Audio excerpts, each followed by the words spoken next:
चलो। हमने परस नमस्कार मैम। नमस्कार नमस्कार। हेलो। हेलो।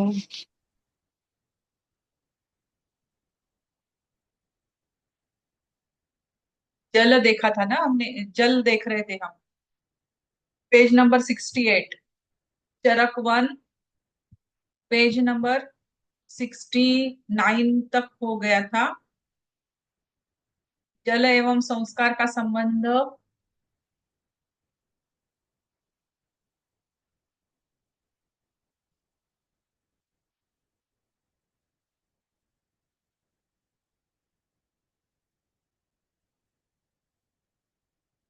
जल एवं काल का संबंध। ये हमने आधा कौन सी पढ़ा। बुक से पढ़ा रहे हो? ये चरक वन। ओके। चरक वन पेज नंबर 69। 68 पे था मैडम कि 69 पे? हिंदी में। ओके। 71 है। इंग्लिश का अगर होगा तो 70। हिंदी वाली बुक है मेरी। हाँ, जल एवं काल का संबंध।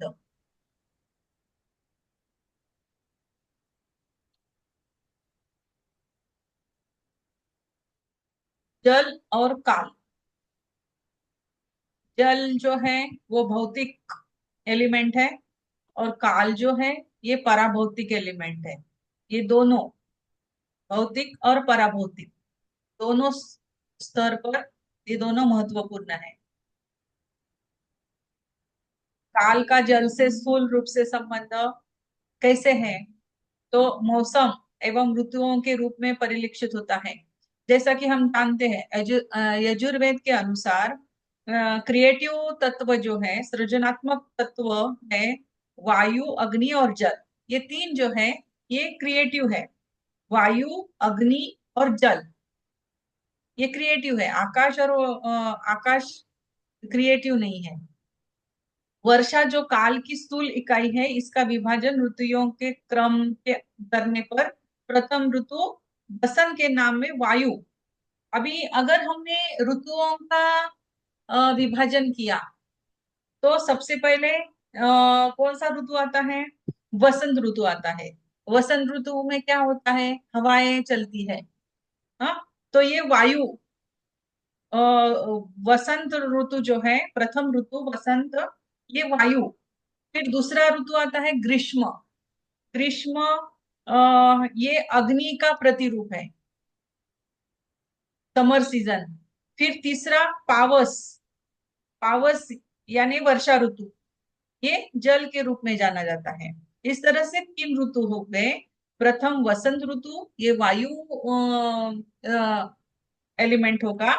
उसके बाद में ग्रीष्म ऋतु यानी अग्नि का प्रतिरूप होगा वो। और तीसरा पावस यानी वर्षा ऋतु, ये वाटर एलिमेंट। समयांतर्गत वर्षा ऋतु का आगमन सृष्टि के निर्माण के लिए पोषक में पोषण में सहायक होता है। अभी हम अगर देखा जाए तो वर्षा ऋतु का जो आगमन होता है, वो आगमन से क्या होता है, पूरी सृष्टि जो है वो हरी भरी हो जाती है। वो पोषण उससे वो जल से क्या होता है, पोषण होता है पृथ्वी पर। साम्य रूप से वर्षा काल का समय से आगमन। अभी वर्षा काल का समय से आगमन होना चाहिए। अभी ये हीट की वजह से क्या हो रहा है, ग्लोबल हीट और ग्लोबल वार्मिंग की वजह से टाइम पे सब ऋतु नहीं हो रहे हैं। तो वर्षा काल का समय पर अगर आगमन हो जाता है और उचित मात्रा में जल बरसना शुरू होता है, तो भूमि का भी उचित रूप से सिंचन अ, हो सकता है, होना चाहिए। भूमि का सिंचन होना आवश्यक है। तभी उसी के रूप में कृषि विकसित होगी। नहीं तो कृषि विकसित नहीं होगी। अन्न के उत्पादन से भौतिक जीवन में भरण पोषण का आधार जल और समय का संबंध तैयार करता है। अभी यहाँ पे क्या संबंध हुआ? जल और काल। अगर समय पर वो ऋतु में बारिश आ गई, यानी जल और काल, ये दोनों का संबंध हो गया। शरीर में भी समय से जल का ग्रहण करना, उसी तरह से अपने शरीर में भी समय पर जल जल का ग्रहण करना, उत्सर्जन रूप में जल का निष्कासन समय नियंत्रित करता है। इसी प्रकार मूत्र का विसर्जन रात्रि के काल द्वारा नियमित होने के कारण मनुष्य सुखपूर्वक नहीं सो सकता। यदि काल का व्यतिक्रम होता है, उल्टा चलना, तो बच्चे निद्रा मग्न होने के कारण बिस्तर पर पेशाब करते हैं। और वो छोटे बच्चे जो हैं वो पेशाब कर देते हैं, उसके कारण क्या होता है कि उसके मम्मी पापा जो है, उनके पेरेंट्स को नींद नहीं होती है, सब गीला कर देते हैं। पेशाब की निवृत्ति के लिए बड़ों की निद्रा बाधित हो जाती है, जो रोग का परिचायक होता है। ऐसे में जल स्रोत पर जल के मेरिडियन पर हम क्या करेंगे, 4 सीडेड 6 टोन करेंगे। ऐसे रोग का सफल उपचार हो सकता है।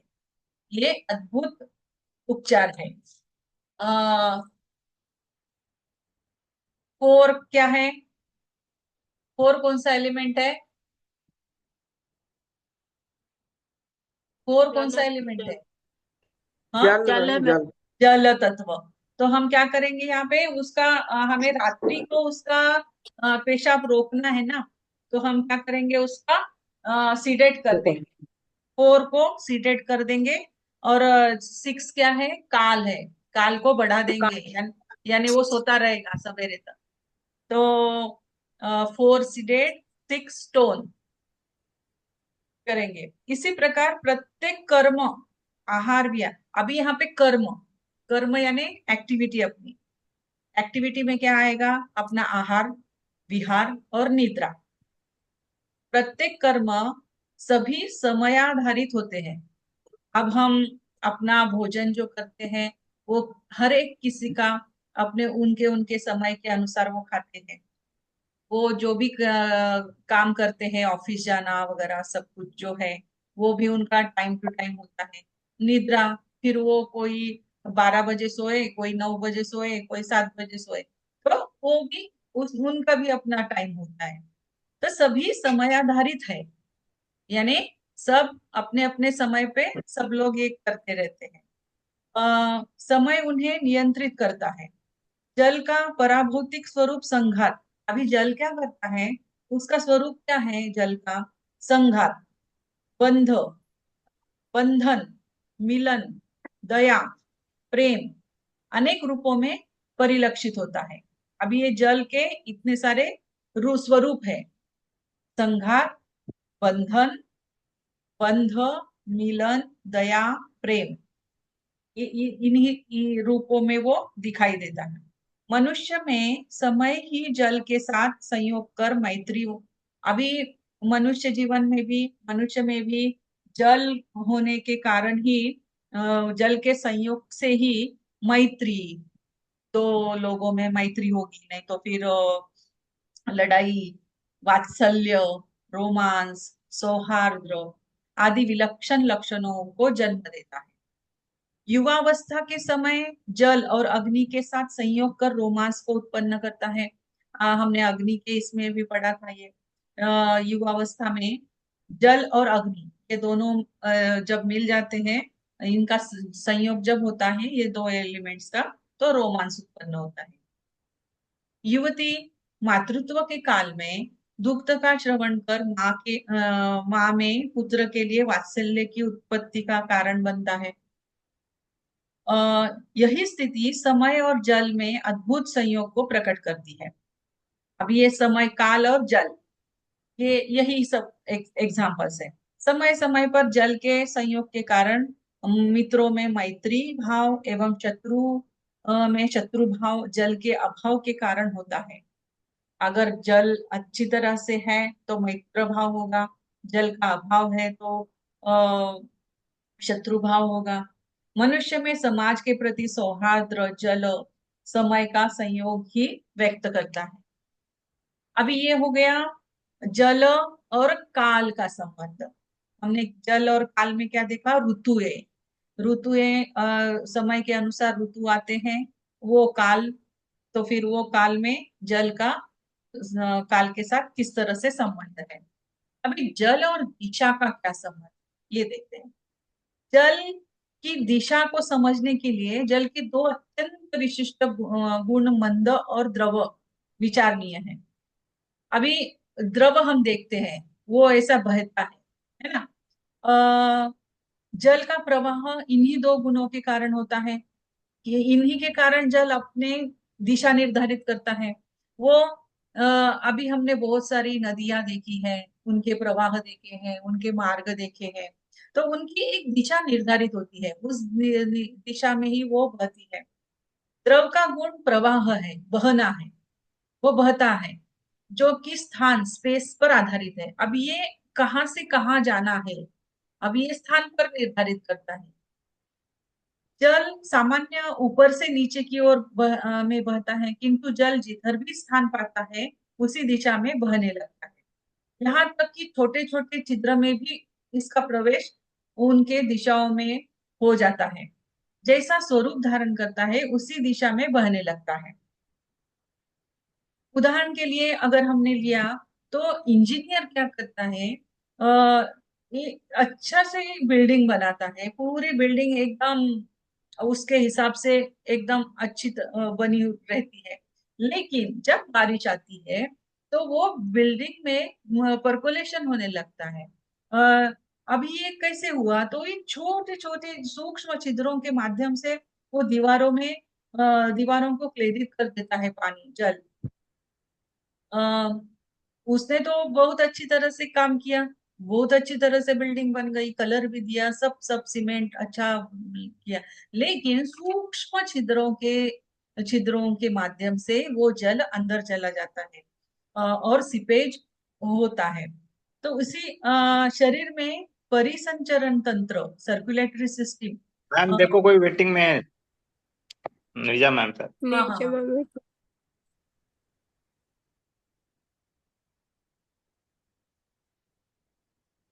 जी। हाँ, अ, जल जो सूक्ष्म छिद्रों के माध्यम से प्रवेश कर दीवारों को क्लेदित कर देता है। शरीर में परिसंचरण तंत्र, अभी हमारे शरीर में क्या है, सर्कुलेटरी सिस्टम है, सर्कुलेशन होता है। अभी हमारे कितने सुंदर रचना है भगवान की। आ, जैसे कि ये दीवार में सीपेज होता है, वैसे हमारे शरीर में कभी सीपेज नहीं होता है। अगर होता है तो उसे हम डिसीज कहते हैं। तो मतलब जो एक अच्छा सुदृढ़ आदमी जो होता है, उसको पूरे जन्म में कभी उसको सीपेज नहीं होगा, है ना। हम उसको सीपेज ही कहेंगे। शरीर में परिसंचरण तंत्र, सर्कुलेटरी सिस्टम है, लसिका तंत्र है, लिम्फेटिक सिस्टम है की ओर यदि ध्यान दे, तो हम देखते हैं कि छोटी बड़ी रक्त शिराओं में एक विशिष्ट दिशा में प्रवाहित होने वाला प्लाज्मा एवं रक्त किस प्रकार से कमजोर रक्त वाहिनियों को तोड़कर अपना प्रसार करके मनुष्य को गंभीर रोगी बना देता है। अगर वो रोगी हो गया तो ये मतलब जो उनकी दीवारें अच्छी थी, वो वाहिना रक्त वाहिनी जी जो थी, उनकी दीवारें जो अच्छी थी, वो कमजोर हो जाती है। और कमजोर हो जाने के कारण वो प्लाज्मा उसमें से बाहर आने लगता है, और वो बाहर आके वो पूरे ऑर्गन को खराब कर देता है।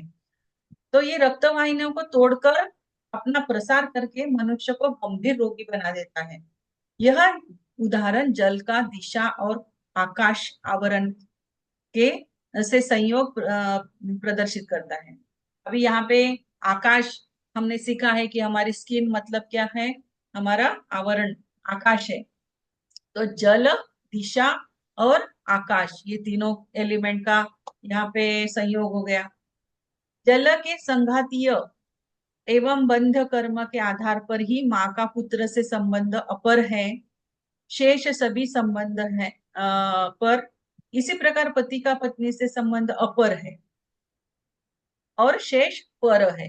अपर मीन्स नजदीक वाला है ना, और पर मीन्स दूर वाला।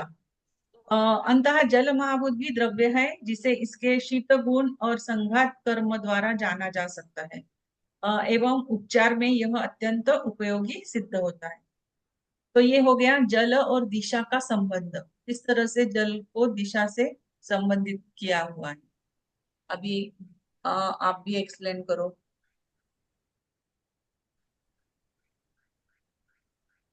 जल एवं दिशा, जल एवं संस्कार का संबंध, जल एवं काल का संबंध, और जल एवं दिशा का संबंध, इसे जल का संबंध हर एक से बताया हुआ है।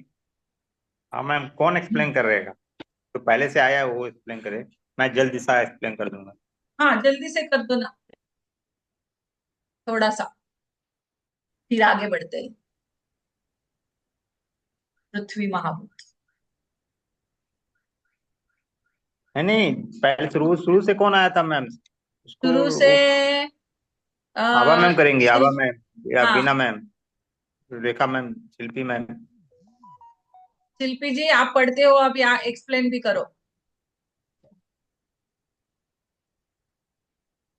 मैम मुझे नहीं आता एक्सप्लेन करना। अरे मैम थेरेपिस्ट बनेंगी डायरेक्ट, मैम थेरेपिस्ट बनेंगी ना, हाँ, एक्सप्लेन नहीं करना हम मैम। लोग प्रोफेसर बनेंगे।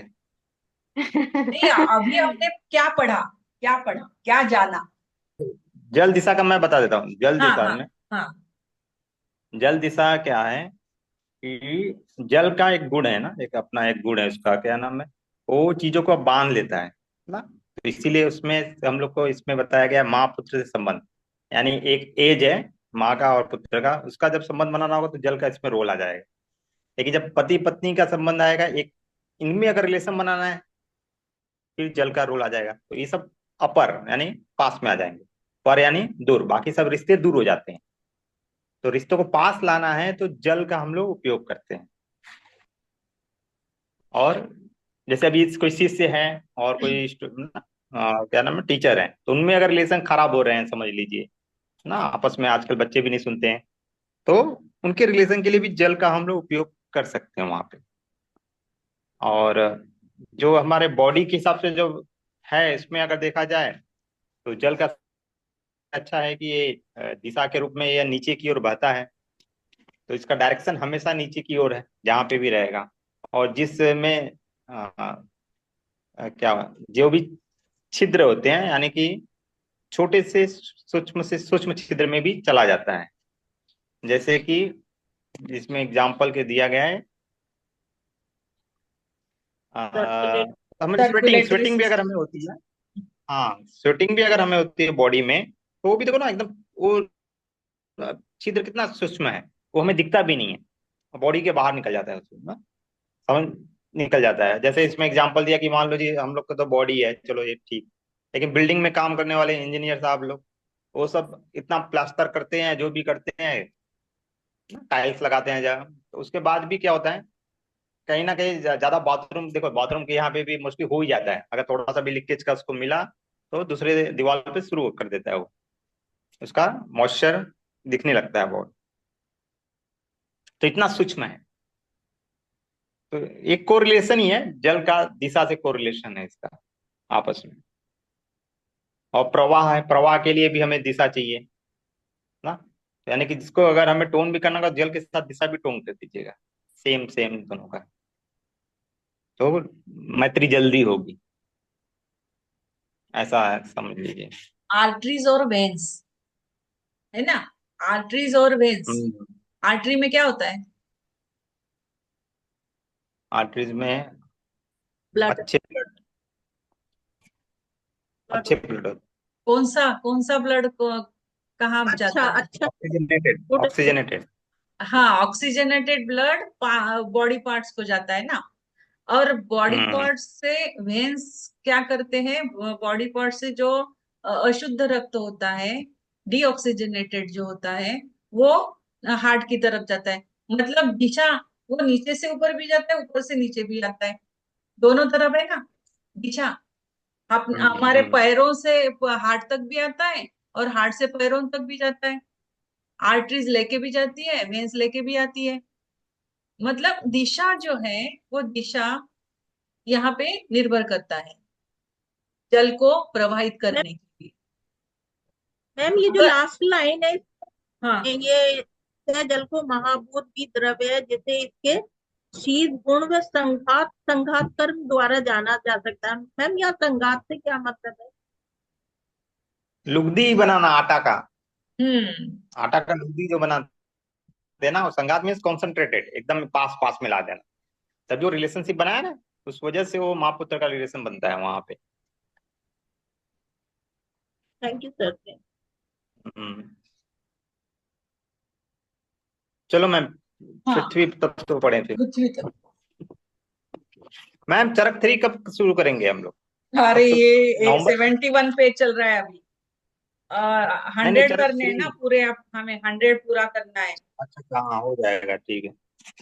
ये दिशा अभी इसमें ये मन इतना डीप में नहीं लिया है सबने। Main main main main thing ली है, हमें मेन मेन है अभी, ये पूरा पूरा नहीं है। अच्छा दोनों में भी ये बीच बीच में वो जो उसके सब पार्ट्स है, वो सब पार्ट्स हमें नहीं है। जैसे कि अभी ये कुबेर सत्व, ये पेज नंबर 87 पे है ना, इंद्र सत्व, मानस की प्रकृतियां, बाह्य सत्व, ये सब अभी नहीं है ये हमारे। सब नहीं है। हम सही हमें पूछा। सिर्फ मोटा मोटा जानना है बस। ये पृथ्वी अभी ये पृथ्वी तत्व शुरू करते हैं, बाकी देखते हैं। इतनी तो और कौन पड़ेगा, शिल्पी मैम। हम्म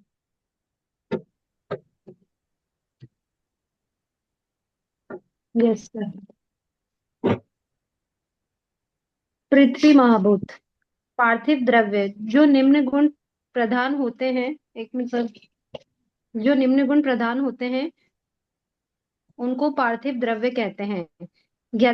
यथा गुरु, खर, कठिन, मंद, स्थिर, विशद, सांद्र, स्थूल, गंध। ये पार्थिव द्रव्य उपचय, संघात, गुरुता तथा स्थिरता करने वाले होते हैं। इनमें गंध गुण की प्रधानता होती है।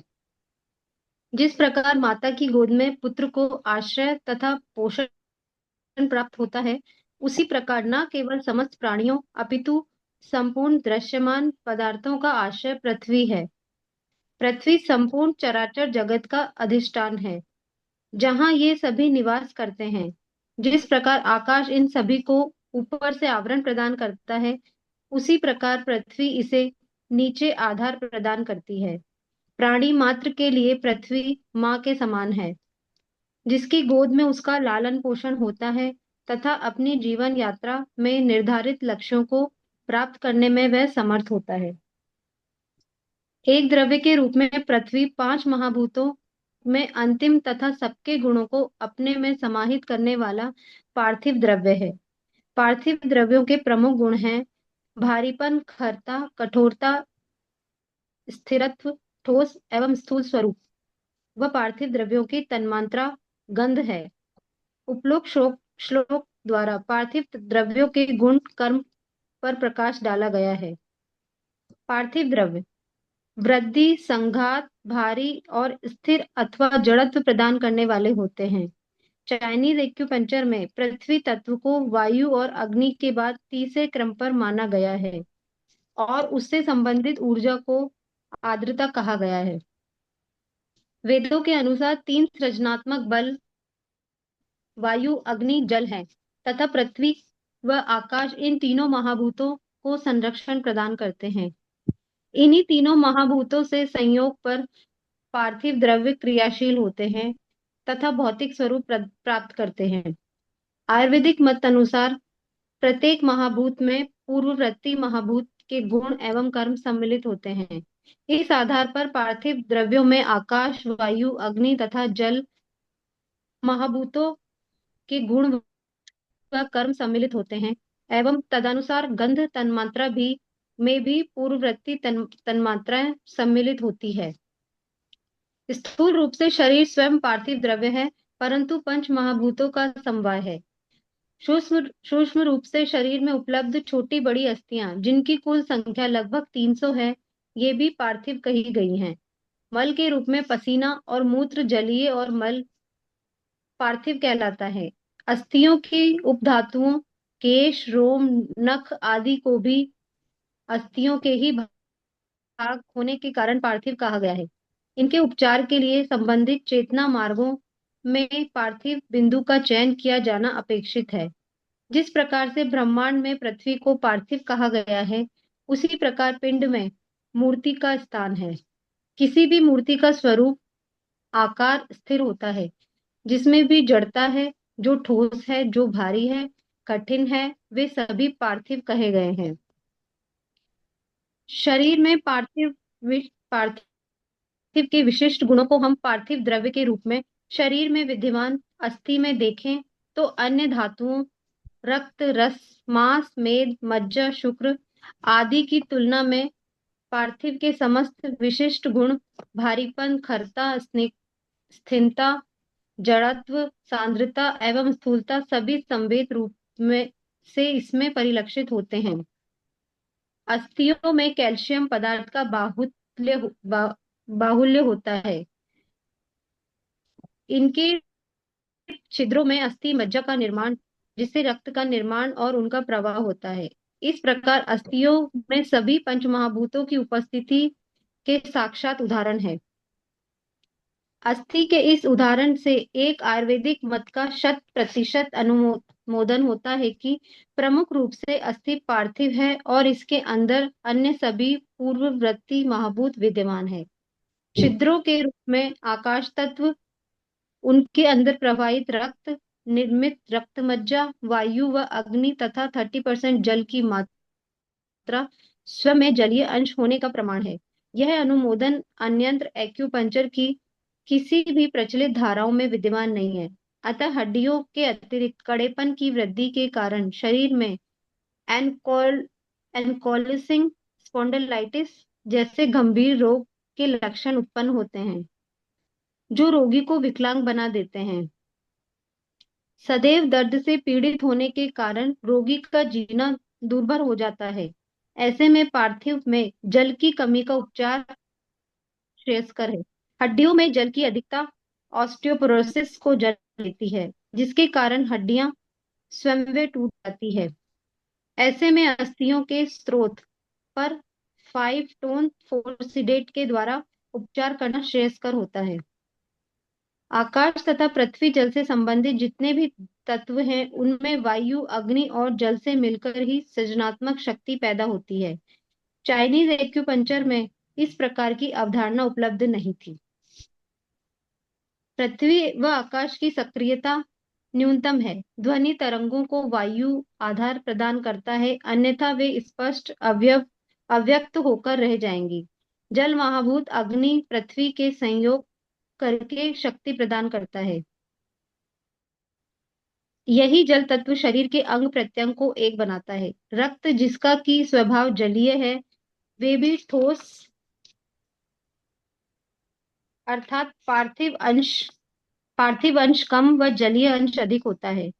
यह रक्त मध्य भाग हार्ट से प्रारंभ होकर ऊपर व नीचे पूरे शरीर में प्रवाहित होता है। पार्थिव तो स्वयं बैठा है, परंतु ये तो पानी की ही ताकत है कि उसमें लोच पैदा कर सके। यदि आटा ऐसे ही रखा है तो वायु उसे उड़ा देगी। अग्नि आई तो उसका सुपात्र भूसा जला, फिर आटा भी जलकर राख हो गया और प्रयोज्य नहीं बन सका।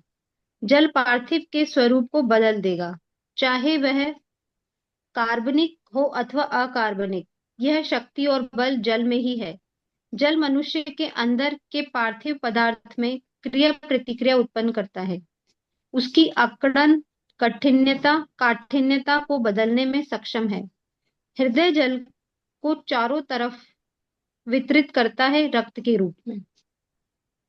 मैम अभी रुक जाओ, कोई वेटिंग में नहीं है ना मैम, देख लो। हाँ है।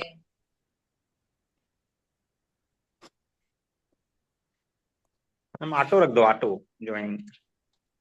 नहीं, वो तो है, किया हुआ है, लेकिन वो होता ही नहीं है। फिर हाँ चलो। हाँ, करो एक्सप्लेन। वीना मैम करेंगे, वीना मैम। प्रभजीत मैम करो, कोई करो, दूसरा कोई करेगा। पृथ्वी तत्व।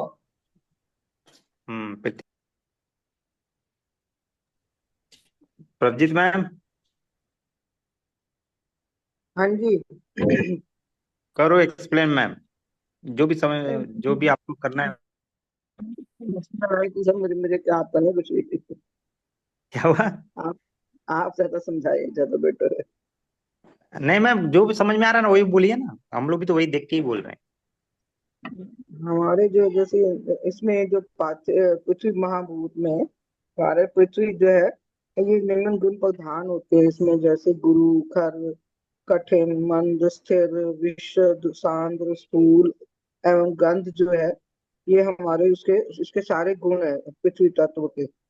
और इसमें क्या हमारी जैसे हमारी शरीर की जो वृद्धि होती है, वो उस वो उसको सारा जो है ठोस करने वाला काम जो है, गुरुत्व और स्थिरता प्रदान करने वाला है। गंध गुण की इसकी प्रधानता होती है इसमें।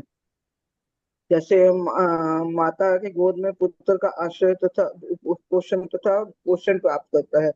ये माता पुत्र का संबंध बताया गया है इसमें, जैसे कि वो एक दूसरे से जुड़े हैं। पृथ्वी महाभूत जो है शरीर को हो गया उसका, और जो जल का जो है उसमें वो उसमें आपस में संबंध पे प्रेम संबंध बनाने के लिए है, और उसमें निर्मलता पैदा करने के लिए है। और आकाश इन सभी को ऊपर से आवरण देता है। धरती जो पृथ्वी का आश्रय है पृथ्वी है, और उसमें जो आवरण देता है वो आकाश देता है। प्राणी मात्र के लिए पृथ्वी माँ के समान है, और गोदी में उसका पोषण होता है, जिसकी गोदी में उसका पालन पोषण होता है। उसके बाद है एक पृथ्वी, एक द्रव्य के रूप में पृथ्वी पांच महाभूतों में अंतिम तथा सबके गुणों को अपने में समाहित करने वाला पार्थिव द्रव्य है। पृथ्वी जो है जैसे पांचवा हमारा एलिमेंट है, और उसमें पांचवें एलिमेंट में सबके गुण है। सबके ठोस का गुण है और द्रव्य का गुण है, क्योंकि अगर द्रव्य नहीं जो जोड़ा जाएगा तो वो कोई चीज भी कंबाइन नहीं हो पाएगी। और उसमें क्या नाम है, अग्नि का भी गुण है। तो उसको उसको ठोस बना के उसको फिर स्थूल रूप में प्रदान जो करता है। तो वो सारा कुछ ये पांच जो चार उसके आगे जो महाभूत है, वो सारे इसी में मिलके फिर एक उसका स्वरूप पैदा करते हैं। और मतलब उसके बाद ये पार्थिव द्रव्य गुण और कर्म पर प्रकाश डाला जाता है इसमें। गंध इसकी मात्रा तन मात्रा जो है गंध है इसकी, मतलब मेन इसका जो एलिमेंट है हमारा, जो विशेष गुण जिसको कह सकते हैं हम लोग, विशेष गुण इसका गंध है। पार्थिव द्रव्य वृद्धि, संघात, ठोस करने वाले, भारी और स्थिर जड़ता प्रदान करने वाले होते हैं। उसमें चाइनीज एक्यूप्रेशर में वायु और अग्नि के क्रम में ये तीसरा क्रम मानते हैं। और ह्यूमिडिटी, ऊर्जा को ह्यूमिडिटी कहा गया है। तीन सृजनात्मक बल वायु, अग्नि और जल है। पृथ्वी और आकाश इन तीनों को जो है संरक्षण प्रदान करते हैं। वैसे वायु हमारे शरीर में सब चीजों को ऊपर से नीचे, नीचे से ऊपर जो घुमाती है, चलाती है। हमारा जो ब्लड चलता है ये वायु की मदद से चलता है, और जो है मतलब क्रियाशील होता है हमारा उसमें, और ये हमारे शरीर को मतलब शक्ति भी प्रदान करता है। और उसके बाद क्या है, सब इसमें महाभूत में पूर्ववर्ती महाभूत के गुण एवं कर्म सम्मिलित होते हैं। पृथ्वी तत्व में सारों, तो ये उसके चार उसके गुण जो है सम्मिलित है चारों के। पार्थिव द्रव्य में आकाश, वायु, अग्नि, जल महाभूतों के गुण व कर्म सम्मिलित होते हैं। गंध तन मात्रा में भी पूर्ववर्ती तन मात्राएं सम्मिलित होती हैं। गंध में जैसे क्या कैसे आती है, हवा के भी रूप में आएगी हमारे को। और कुछ लिक्विड रहता है तो उसमें हमारे को स्मेल आ पाती है, सूखे में हमें किसी चीज की स्मेल जल्दी से नहीं आती है। और जो ये उसमें मैम हमारे, अभी, मैम एक चीज बताओ, कल जो सर ने बताया था ना, आर्यन सर ने, ये हड्डी नापने का, हड्डी कितने सारे हैं, वो याद है आपको? हाँ जी बता दें। 33 हमारी बाजू में है, और हाँ थोड़ा 30 सा बताइए, 33 वीडियो ऑन कर लीजिए। हमारी हाँ मैम बताइए। 33 हमारी जैसे ये तीन तीन तीन तीन तीन, ये पांच, सॉरी 4 उंगलियों में तीन तीन फिंगर्स है हमारी, तो जोड़ेंगे तो ये हो गई हमारी 12। और अंगूठे में 2 जोड़ है, तो ये 2 हड्डियां हैं, तो ये 12 और 2 14 हो गई। 5 हमारे मेटाकार्पल बोन है, और ये हो गई हमारी 5, 14 और 5 19। और ये 7, 19। ये 8, सॉरी 7 बाजू कलाई की हड्डियां हमारी। फिर 2 ये रेडियल अल्नल है, और उसके बाद ये टिबुला, इसको टिबुला बोलते हैं। तो ये एक ये हो गई हमारी। ऐसे सारे जोड़ मिला के हमारा ये जो है 33 हमारी बोन्स बनती हैं सारी, कंधे तक। और उस एक 33 इधर हो गई, 33 इधर होगी हमारी। और जो पैरों में है ऐसे ही फिंगर्स में, मतलब तीनों फिंगर्स में तीन तीन जोड़ है, और अंगूठे में 2 ही जोड़ है। और फिर उसके बाद 5 मेटाटार्सल बोन हो गई। और उसके बाद हमारी जो जो उसकी टखने की हड्डियां हैं वो 8 हैं। तो और उसके बाद टांग की 2 हड्डियां हैं, जो नीचे वाली टांग है वो उसमें 2 हड्डियां हैं उसकी। तो उसके बाद हमारा टखने का वो जो ऊपर चपनी बोलते हैं, क्या बोलते हैं उसको, आप लोग पता नहीं, कुछ गोडे के ऊपर जो जो जो दोनों ज्वाइंट के ऊपर एक वो लगा होता है, वो है। और उसके बाद हमारा ये नी ऊपर कैप का बोल रहे हैं मैम? थाई ग्रेट, की नी बोन है। कैप। ग्रेट। हाँ हाँ जी, बोलिए बोलिए। ठीक है, क्या गलत हो रहा है? ठीक है।